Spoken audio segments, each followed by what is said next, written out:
I just drove by a fire station, and in this fire station they have an area off to the side where they do a lot of drills and practice. They've got areas where they can put cars out, tear them apart with jaws of life, and hook fire hoses up and all that good stuff. And it was pretty cool.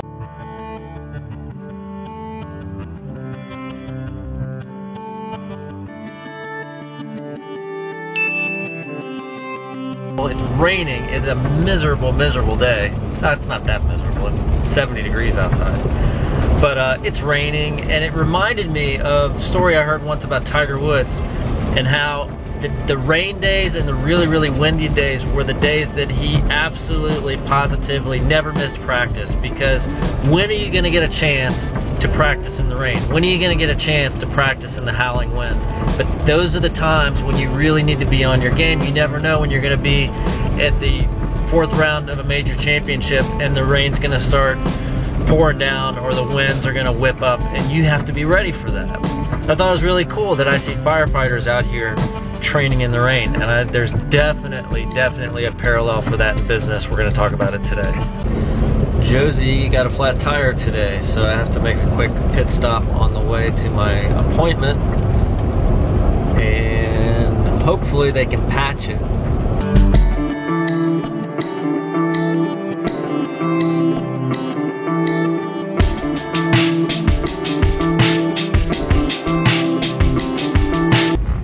Buying tires is like paying taxes.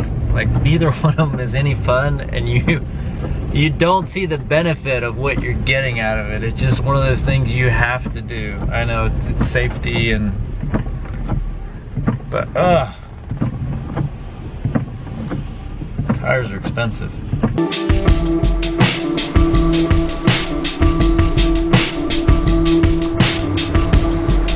So appointment is over. It was very productive. Got a good lunch out of it. Thank you guys who paid for lunch. I really appreciate that. It was very nice to meet you. And now I'm gonna find a place to shoot this afternoon's video, because we're talking about training in the rain and this whole idea of not missing the rainy days, because they're huge opportunities. So we're gonna talk about that, but first I'm gonna grab some coffee and then find a place to shoot. But also first, I need to explain that this is not the same kind of save for a rainy day that your grandma used to talk about. I'm talking about rainy days in a totally different context. So if that's what you're thinking, oh, I've heard this save for a rainy day thing before, that's not it. We're gonna be talking about something else. Sit tight for just a second. We gotta get where we're going. Check out the name of this company. I don't know if you can see it or not. Pretty clever, I thought, anyway. So this is where I had planned to record.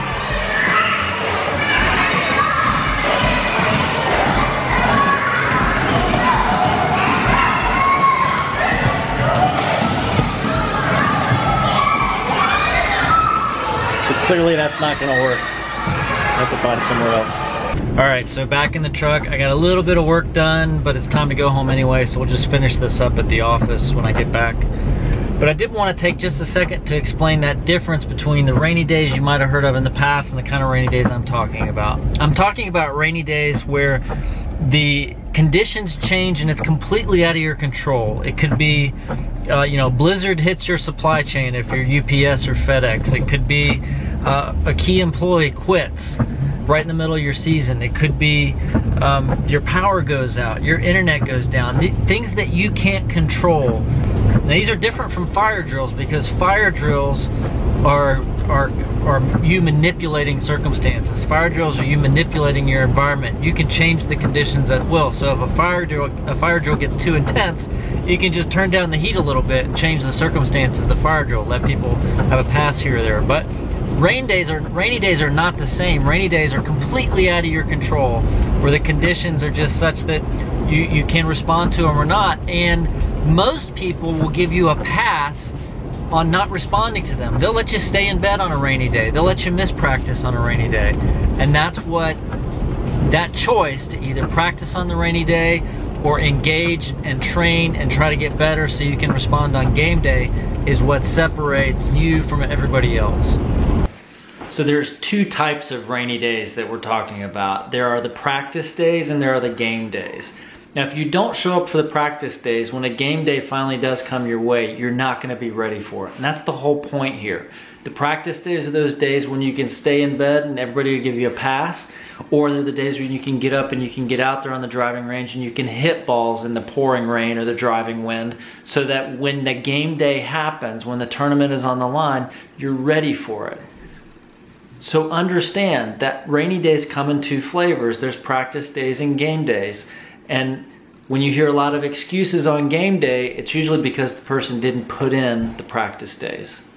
So let me give you an example from my experience of a practice day versus a game day. A lot of the work that I do is me being in front of groups and leading meetings of 5, 6, 7, 8 people usually. And they're usually leadership teams and businesses. And when I facilitate these, there's somebody on the other side, somebody on that team that's responsible for pulling together a lot of the preparation materials. And there's a packet that goes out that we work through over the course of that meeting, and then we kind of get into brainstorming and that kind of stuff. And I had a situation where there was a technical problem, something happened on the client side, and the package was not gonna be ready. And I found this out the morning of the meeting, and the business owner called me and he said, look, the stuff's not ready. We're really, really sorry. We completely understand if you want to reschedule. It might be better if we just kind of push this back until we can get things back on track. And this for me was a rainy day. It was one of those times when the circumstances had changed. They were completely out of my control. And I had a choice. Was I going to get up and actually train, or was I going to take the out and just go back to bed, right? And so I thought about it for a second. I called him back and I said, you know, let's go ahead and do it.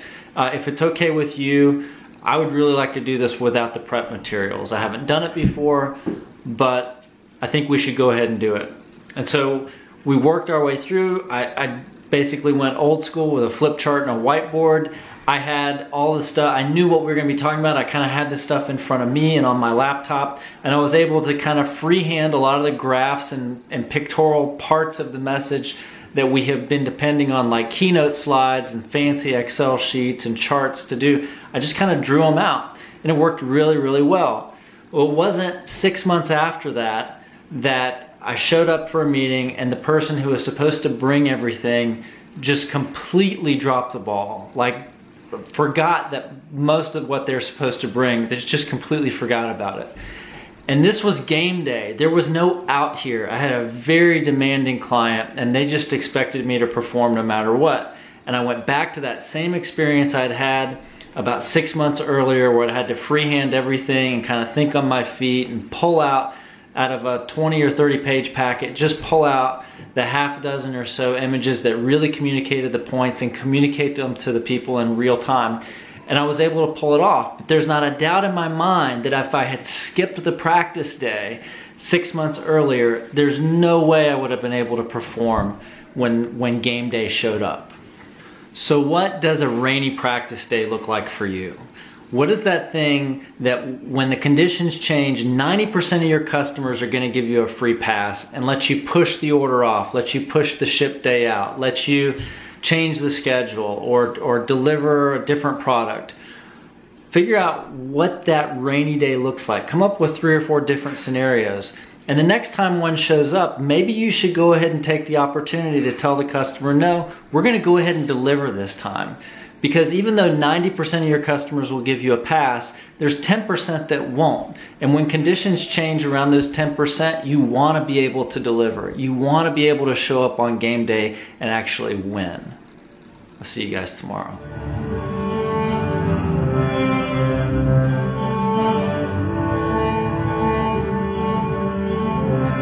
Has been the challenge, and so we've got some good ideas about that. This one is no good. I'm just gonna have to read his whole take because it's not. It sucks. That's what it is.